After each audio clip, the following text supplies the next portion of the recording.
Hey guys, it's Ross going on the Space Crash. Today, continuing on with the Galactic guide, we're going to take a look at Bespin and Cloud City.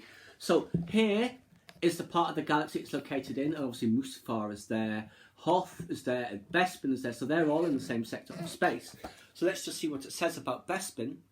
A gas giant in the outer rim, Bespin is home to the floating metropolis Cloud City, a resort area that hid a profitable Tabana gas mine. This planet was the site of a fateful confrontation between Luke Skywalker and Darth Vader not long after the Battle of Hoth. And here we see the first page of the Bespin spread, and obviously Cloud City. Sector is the Anuat sector. It's a gas giant. Climate is temperate in the life zone.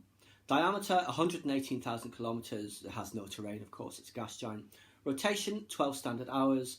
Orbital period 5,110 local rotations. Sentient species none. Population 6 million. For decades, the floating metropolis Cloud City hid an intriguing secret. The facility was known as a luxury resort, attracting high rollers and rich tourists to the gas giant Bespin, but its real wealth came from mining Tabana gas, a lucrative enterprise conducted quietly to escape notice by the mining guild and the Empire. The arrangement was honed to perfection under the profitable administration of Lando Calrissian, but the good times ended, as they always do, when Darth Vader pursued rebel fugitives to Bespin. Vader left a garrison behind, and Cloud City suffered under a fanatical imperial governor until its liberation ushered in a newly profitable era. And we see that, and I think it's in Aftermath, the last book in that trilogy, where it gets liberated. So here is the first page of the spread, and that's obviously the Falcon's just landed. Here you see, this obviously was added in the special editions. There is Cloud City. And who is that down at the bottom? Boba Fett. And this, you know, when Luke is hanging, it's difficult in this light, and you see all the circular lights just leading down to the bottom of the city. That is what that is. So let's see what DKRA43's comment on this place is. Sunsets on Bespin are glorious, and Cloud City offers a wealth of creature comforts for civilised travellers. I don't know what the fuss is about all this mining business, though. It sounds terribly dull, not to mention dirty. And for all its beauty, Cloud City has no real history. It's only a few centuries old, and most of its existence has been spent making credits. How crass. Still, the views will be exciting even when the conversation is dull. And the points of interest are Cloud City, Ugnaught Surface, Ugnaught Port Town, and Tibanopolis. And the history.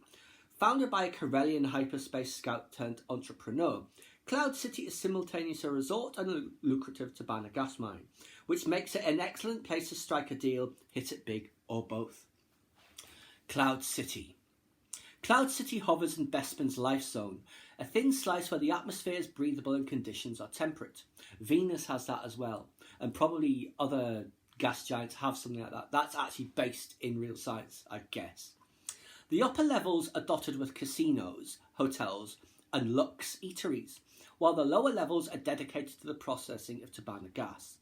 These levels are decidedly unglamorous, filled with machinery and dormitories for Cloud City's Ugnaught workforce. A few adventurous tourists tour the processing works or explore Cloud City's seedy port town district. Species Ugnaughts. A porcine species from Gentes, Ugnaughts do much of the work on Cloud City and have earned a reputation as hard workers who do dirty and tough jobs without complaint. Bespin's Ugnaughts have lived on Cloud City since it was built. Clan leaders struck a deal with founder Ecclesias Fig, and that is from the old EU, the original Baron Administrator, to work in return for homes in his city and a share of the Tabana mining profits. Other Ugnaughts dwell on the Ugnaught Surface, a floating colony of their own. And the Rogues Gallery Boba Fett, and there he is there. A legendary bounty hunter, Boba Fett began his long career during the Clone Wars, as a child learning his trade from his father Jango and legendary rogues such as Aura Singh, Cad Bane and Hondo Ohnaka. As a young man, Fett led gangs of hunters, but he now prefers to work alone, holding to no code except how many credits a target is worth and the conditions for bringing in the bounty. And just a weapon here, Han Solo's blaster, the DL-44. A heavily modified version of the Blastech DL-44 heavy blaster pistol. Han Solo used this as his sidearm of choice for more than 30 years after it was given to him by veteran smuggler Tobias Beckett. Nice little tie into Solo there. Now there is the travel poster. Isn't that just awesome? Boba Fett. And there, of course, we see the schematics of his ship. So and there is a picture of it. So let's see what that says. Vehicle, Slave 1. A heavily modified Firespray 31 class patrol craft, Slave 1 served Jango Fett for years before becoming the property of Aurra Singh, Hondo Ohnaka and then Boba Fett. Jango outfitted Slave 1 with blaster cannons, concussion missiles and seismic charges. Boba then added special modifications of his own. A powerful sensor jammer allowed Slave 1 to go undetected by most scanners, letting Boba Fett approach his bounties without being detected. And we see that in The Empire Strikes Back. So, sensor jammer, which is concealed, is at the top. Armoured housing for driving system is this here. The cockpit is obviously that big white patch. Stabiliser fins, these. Iron cannon concealed, but it's these. Concealed turret with tractor beam projector and 2 proton torpedo launchers is here.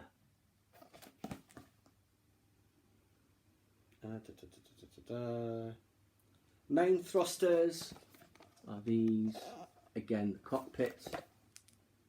Weapon access panel is this.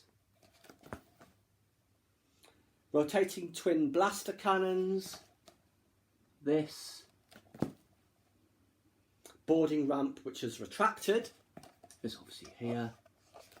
And then there's a stabiliser fin, which is that, which I don't remember ever seeing before. So, next page. Another very nice travel poster. And there is the travel ticket, I guess. Endless clouds and an astrophysical rarity. The twin pod cloud car. Wingard uses these small atmospheric craft to patrol above Cloud City. Each cloud car features a pilot and a gunner who sit in separate pods connected by a repulsor lift engine. Cloud cars only have light blaster cannons, so Wingard patrols are prepared to call for backup if outgunned by intruders. Persons of interest, Lando Calrissian. Sportsman, smuggler and self-professed scoundrel, Lando Calrissian was born on Socorro and enjoyed a happily misspent youth before losing his beloved starship, the Millennium Falcon, to Han Solo. Lando eventually went semi-respectable as Cloud City's administrator and returned to Bespin to help liberate it from Imperial captivity and ended up on Pasaana at some point. Lobot. Lando's aide and friend, Lobot communicated with Cloud City's central computer through an AJ-6 cyborg construct. When Lando turned against the Empire, Lobot led the Wingard against the Stormtroopers. He later played a key role in breaking the so-called Iron Blockade of the Anuat sector enforced by Governor Adelhard.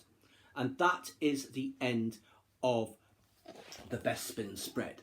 So that's another great poster. Great here and there we see Lobot and Lando there. And we'll just have another look at this because this is just fantastic. So there you go, guys. It's certainly a destination I would love to go to if it actually existed because it's just so beautiful. When I saw Empire Strikes Back for the first time, coming out of the cinema, I was floating down the stairs. My mind was in Cloud City for so long afterwards. It's such a beautiful destination. But there you go, guys. That's just what the Galactic Guide has to say about Bespin. Please subscribe to my channel if you enjoyed this content. Leave me a comment or suggestion for a common topic you'd like to see discussed, or like the video.